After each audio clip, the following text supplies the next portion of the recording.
He was an unlucky black cat, hated by the villagers, tormented by the children, all because it was said that black cats brought nothing but misery and misfortune. Left battered and broken in the midst of a dark forest, he thought that his suffering was finally going to end. But then a young woman appeared before him. "You poor kitty." Her voice was quiet, as if she thought it would cause him pain if she spoke any louder. She knelt down and peered at him, eyes filled with sorrow. She reached out and caressed his head, not a single care about what his existence meant. With gentle hands, she lifted the cat into her arms and continued along the path to her home. Even though the night was dark and cold, the warmth of being in her embrace made him feel as if he was bathed in sunlight. "Don't worry, when we get back, I'll make you as good as new," she told him. The cat knew that he would only bring the girl trouble, just like his first owner, a kind woman who spared him a thought, only to have misfortune befall her. But he was a pitiful soul and foolishly took comfort in the girl's promise to take care of him. Closing his eyes, he let the girl take him wherever she wished. "It's getting really windy out there." The girl's voice resonated over the sound of the shuttering windows and roused the cat from his sleep. With all of his injuries mysteriously gone, the cat rose from his resting spot and went in search of her voice. When he found her standing by the window, he couldn't help but think that she looked so beautiful under the moonlight. "You're awake, how are you feeling?" She smiled and walked over to him, beckoning him over. The flames from the fireplace danced in her eyes, and he was drawn to them as if he were a moth and she the flame. The girl's name was Marinette. She lived alone in a small cottage within the forest. At least that's what the cat thought. A creature named Tiki always accompanied her. She seemed to be optimistic by nature, always supporting Marinette with her encouraging words. He was glad that she wasn't all alone. By the fourth night, he suspected that Tiki wasn't Marinette's only companion. Every night, she would set aside a plate of food, only for it to be empty by morning. He was a little envious, wondering if he too was worthy of her company.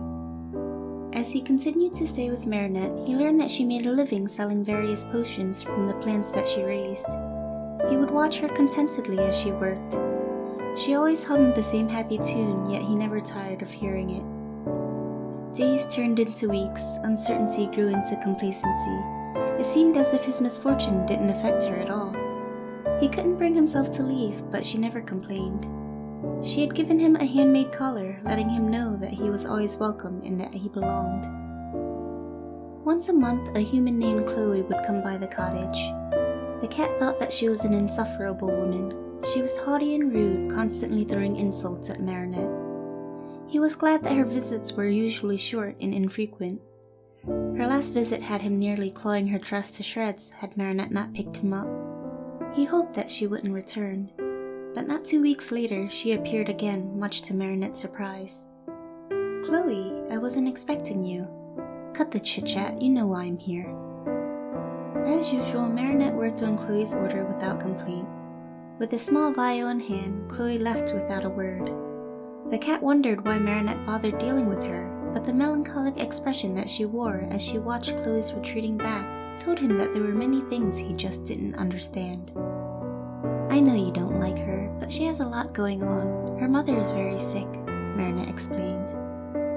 Only a few days later, Chloe returned, anger and grief evident in her eyes. "Why didn't it work? You were supposed to save her." The cat watched as Marinette wrenched her trembling hands, her lips quivering as she let out a quiet apology. "I'm sorry, Chloe, but I can't change the fate that's bestowed upon someone." As miraculous as Marinette's medicine was, it couldn't save someone who wasn't meant to be saved. Despite that, she wished she could have done more. The cat wanted with all of his being to be able to comfort her, but there wasn't much he could offer, for he was just a cat, not even having the words to console her. "Thanks, kitty, I'm glad you're here," she whispered, holding him close.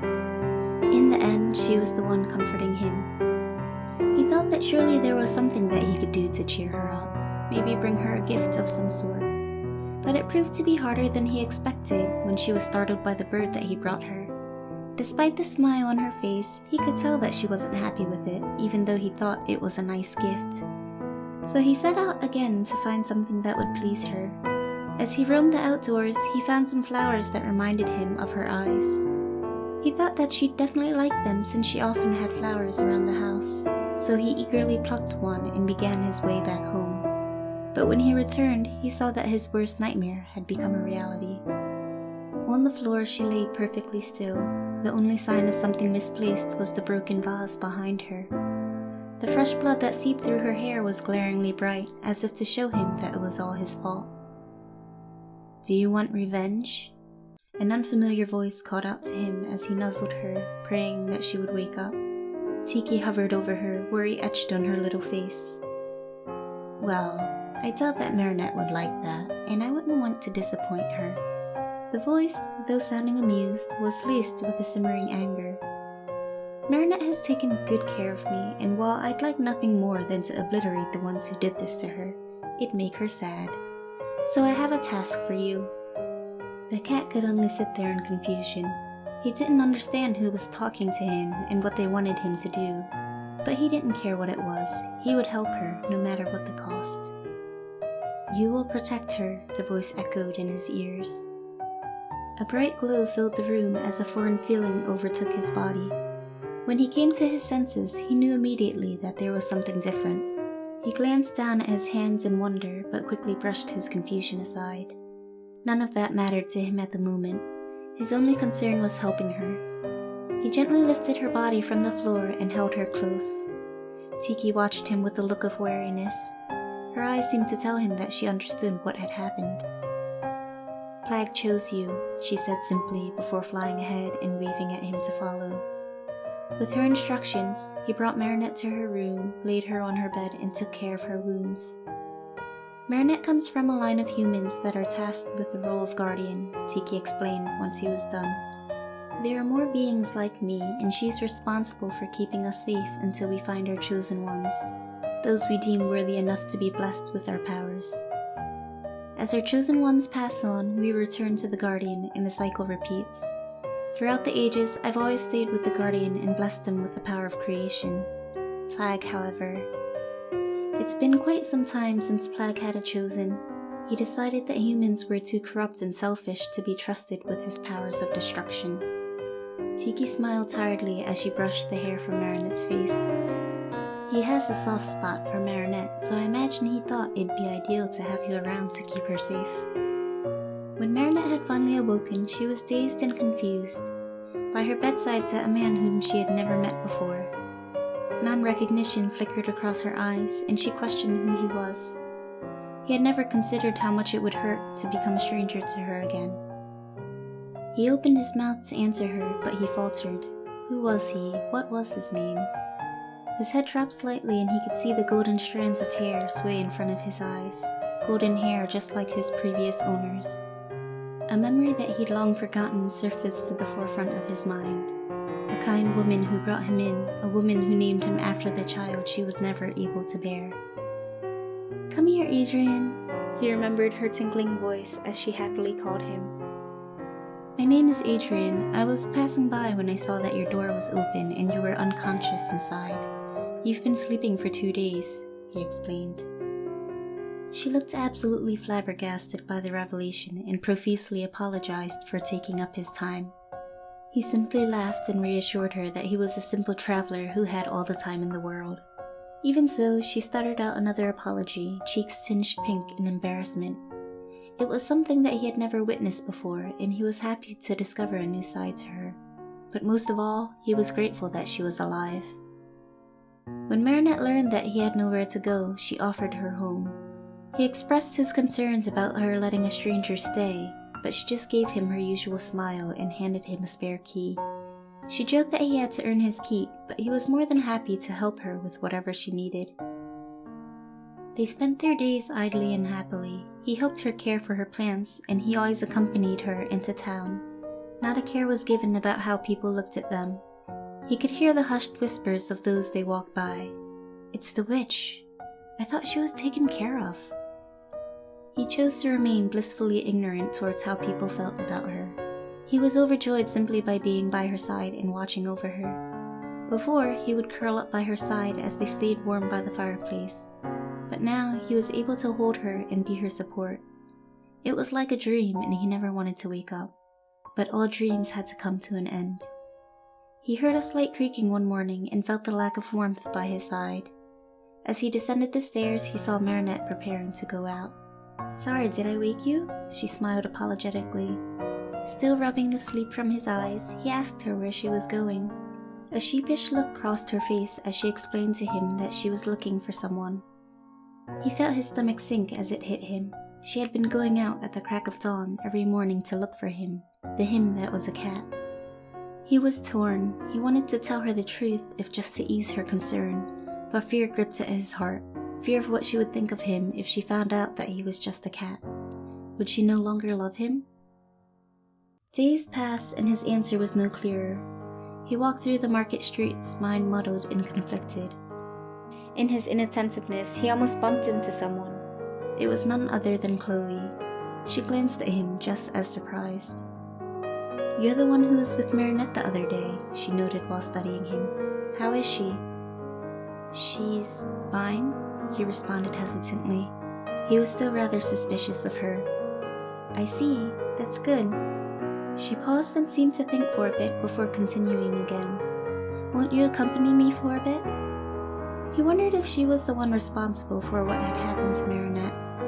He told himself not to pursue the question. He didn't like the idea of leaving Marinette at home alone for too long, even though she assured him that she'd lock all the doors and that she'd be safe. But he was curious, so he went against better judgment and went along with Chloe. "My father is the mayor. I've known Marinette since childhood. We used to be friends, you know," Chloe began as they walked towards a bench in the distance. "But when she was accused of being a witch, father forbade me from seeing her," she explained. Seeing the discontented look on his face, she sighed. Sitting down, she gestured to the space next to her for him to have a seat. "Excuses, I know. I've been terrible. I willingly distanced myself from her. I didn't want to be seen with her, and I was disgusted by her." "She's not a witch," Adrian mumbled. "Marinette was just a simple human, just like everyone else. Tiki did mention that she bestowed some power upon Marinette, but that didn't change the fact that she was human." "I know," Chloe said with a sigh.